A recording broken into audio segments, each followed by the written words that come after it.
crab who scolded her son. She told him he should walk forward, in pride, not sideways as he always did. But she's a crab too. You should say, sure, I'll look forward as soon as you show me how. Yes, he did say that. That was the story. I got it.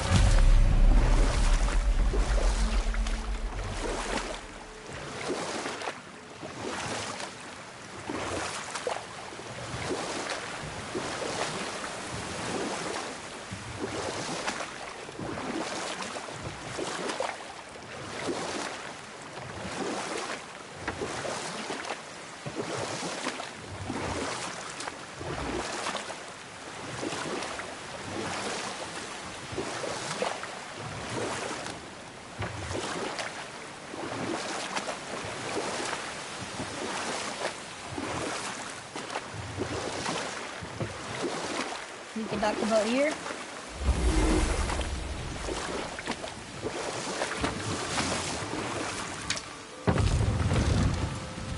Huh? The water dropped. When the serpent rose. Right.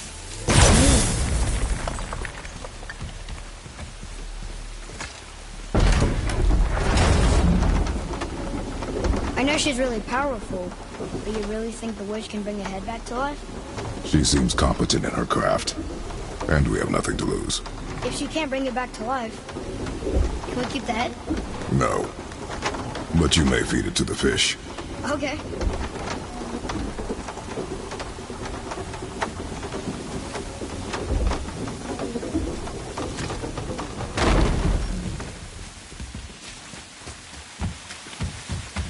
And now the door's gone.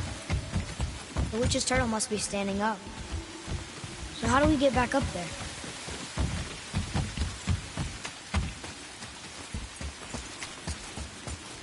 Atreus, to me! Okay, I'm coming.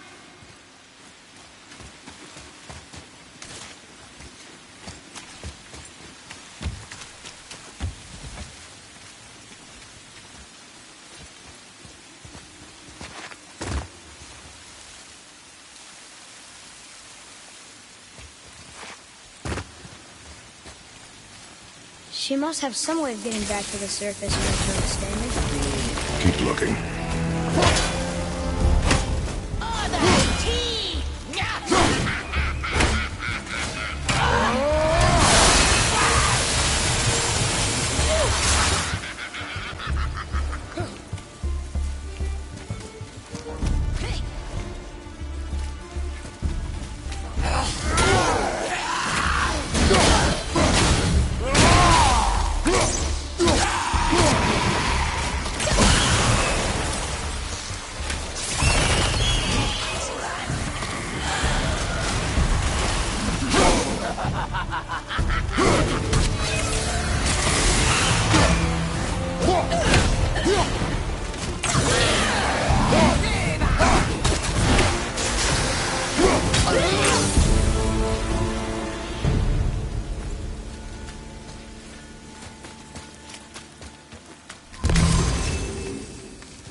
I bet this'll lead out.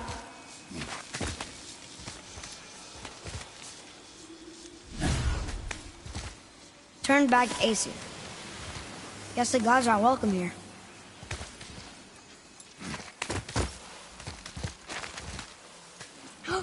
There he is! I hope he remembers us. How's it going, Charlie? Is your witch friend here? What is that name? That's what he told me it was.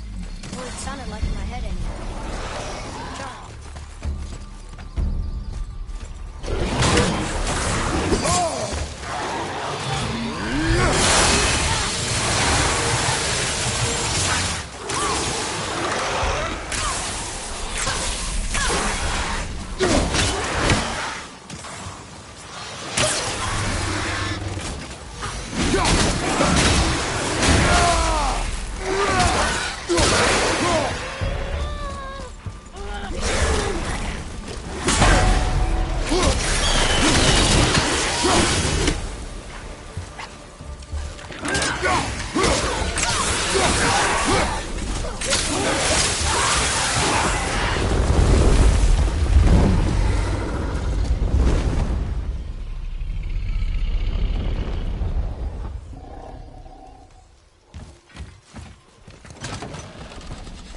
Mother, she is here.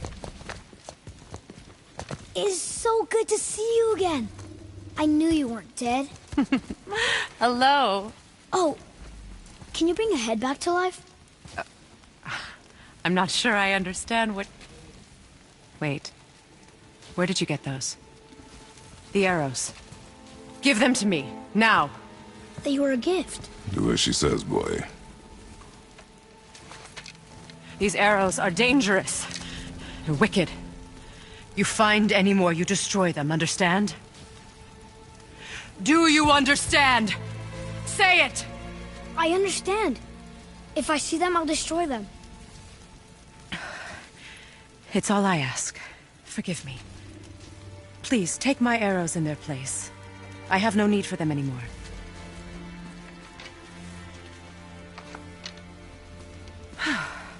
Now, what's this about a head?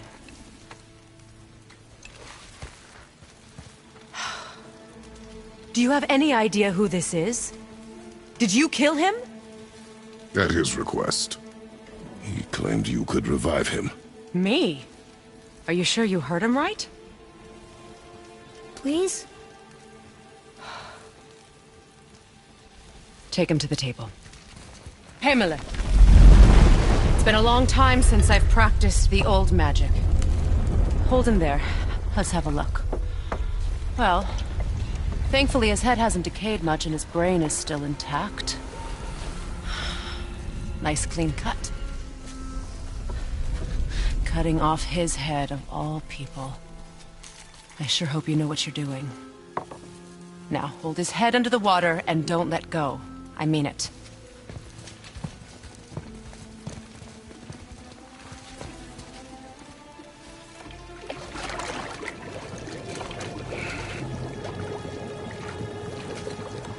That's enough.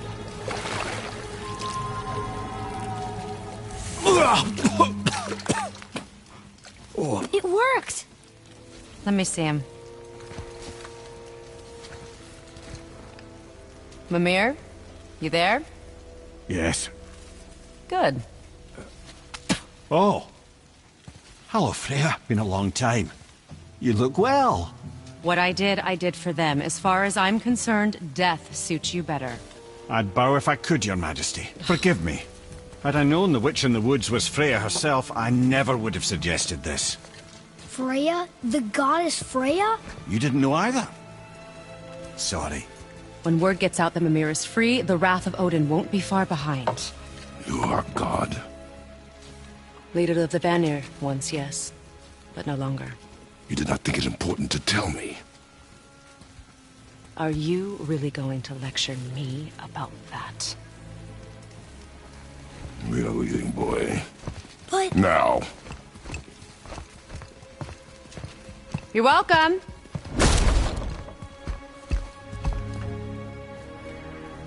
Why did you do that? We cannot trust her. Because she's a god? Have I taught you nothing, boy? But she's helped us a lot. She lied. Some people value their privacy. Best not to judge, brother. When I require your council head, I will ask. Fair enough. Get me to Tyr's temple in the Lake of the Nine, and I'll get you to Jotunheim as promised. We know the temple. What's there? Only the last living giant in Midgard. Who better to tell us the way? The world serpent? Wait, do you know how to talk to him? Indeed. Speaks an obscure tongue more ancient even than these mountains. None are left in Midgard who speak it. Except, of course, for me. You do? It's true. You wouldn't know it to look at him, but Jormungandr is a sparkling conversationalist.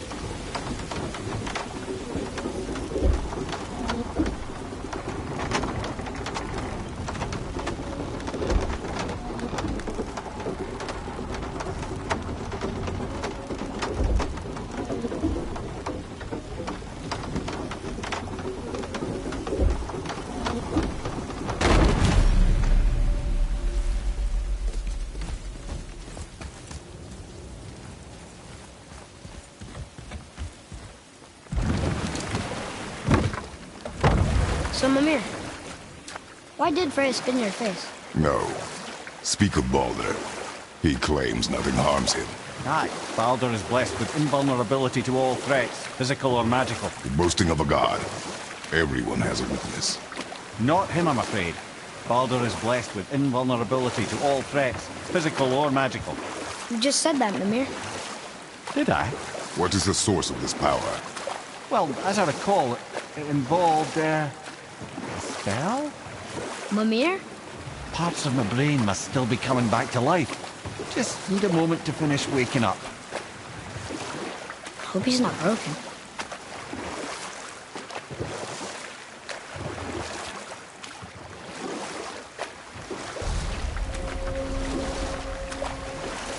Mimir, we're in the lake. Perfect. Dock us near the bridge.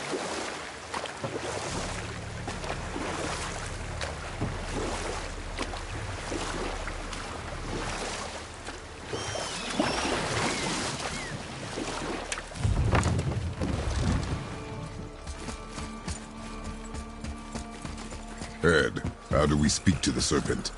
There's a horn on a platform at the middle point of the bridge. Take me to it. Finally, that horn.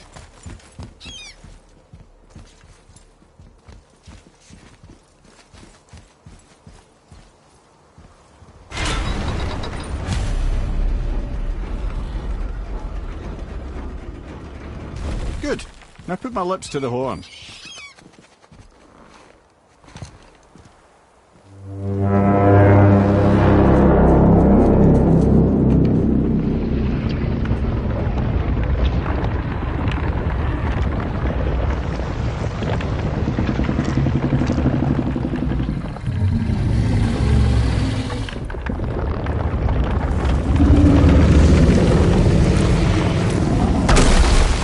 Why is he doing that? Odin had that statue made in honor of Thor. And seeing as the world serpent absolutely abhors the fat dauber, he was probably sick of looking at it. But doesn't that hurt? Well, he and Thor have a bit of an unpleasant history between them. Or they will, anyway. So I guess waking up to see it was worse than the thought of lumps of solid stone passing through his gullet. You want me to ask him? No. Our only concern is Jotunheim.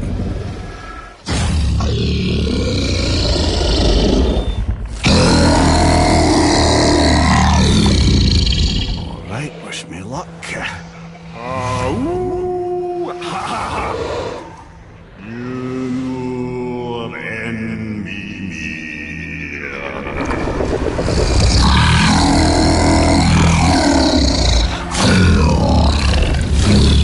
I've still got it, lads. He remembers me. Why, you... Oh, no, that's not right. Makuna Huntunkun.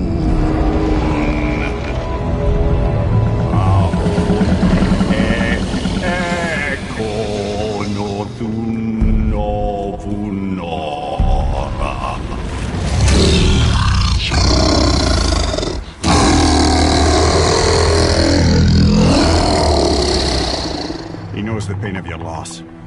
He will help you.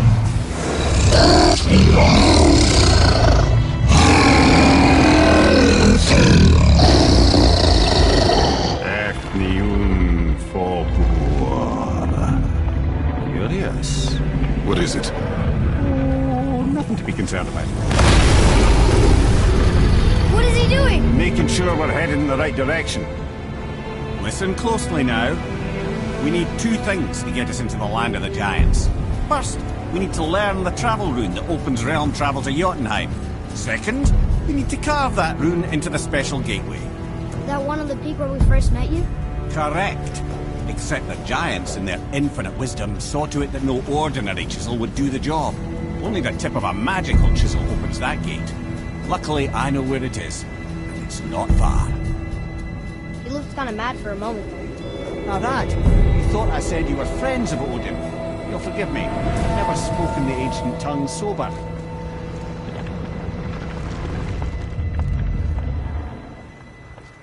Wait, look! The water's dropped even further. You can see more of the realm towers and statues. I even see new places to explore along the shore. Where is this chisel? Find me a boat, and we'll go from there.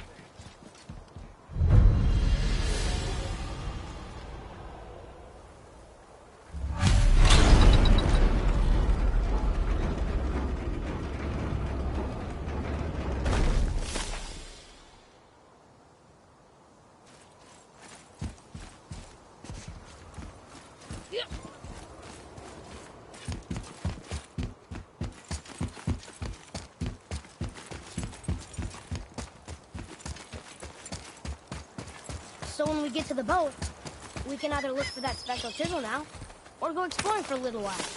I'm happy with whatever you want to do.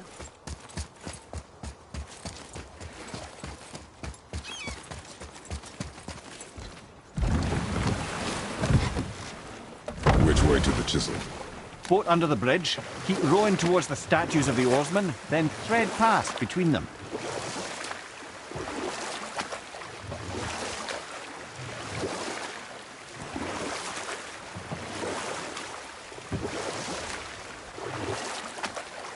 Mimir, you never did tell me why Freya spit in your face. Well, she blames me in large measure for her present circumstances, and not totally without reason. It all goes back to the long war between the Aesir and Vanir. Prior to that, wars for the Aesir were easily won, but the Vanir had proved their equal and exacted devastating damage. Both sides suffered tremendous losses, and for many of us, quite frankly, war was simply no fun anymore, but a rather senseless waste of precious life. Wouldn't you agree, brother? Precisely. Enough was enough. And at last, Odin's most brilliant advisor became determined to find a more enlightened path. He set about to broker a peace between the gods. It took some convincing, but ultimately Odin was persuaded to marry his deadliest enemy, a certain Vanir goddess, legendary not only for her fertile beauty, but her genius at the very Vanir magic that Odin had long aspired to master. Freya married Odin? What was in it for her? It was a sacrifice to protect her people, a selfless act of love. Truly, she deserves better than she got. But of course, there's more to that story.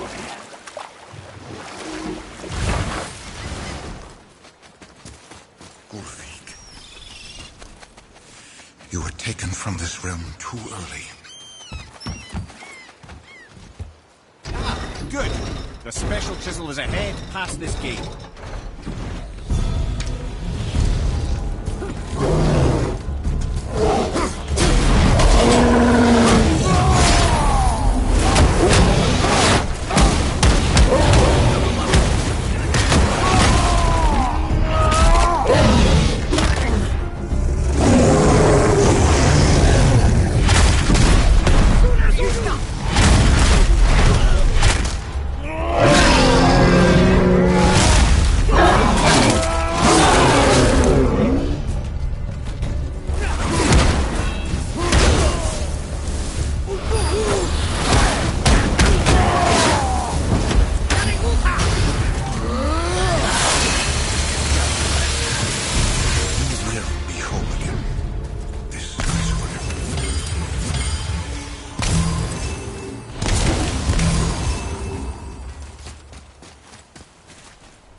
Walks among the living. You want us to... Ulfik's... Really? Boy. I can smell... Boy, we are leaving. They've taken 3 of Sweet Gulvik's bones and spread them across the lake. Bring me her bones, child. Gulvik will reward you. Father, maybe we should look for those bones. Why? Didn't you hear him? We could talk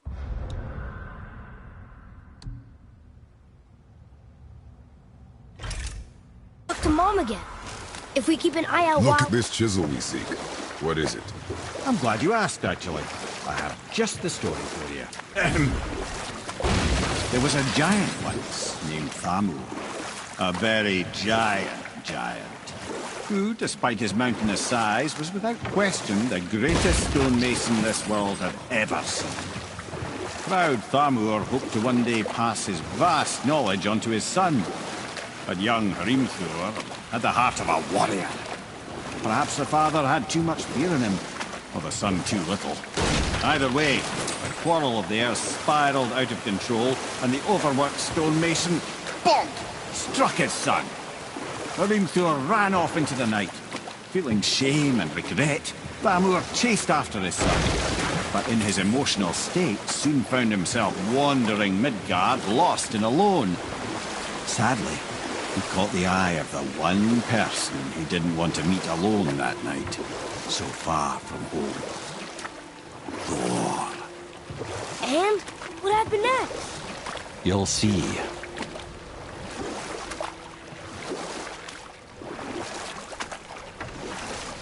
4 killed him.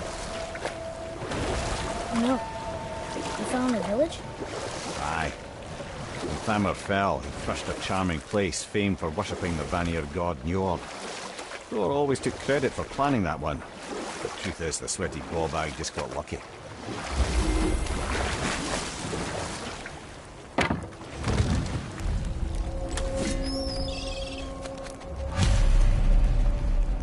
Hostiles up ahead.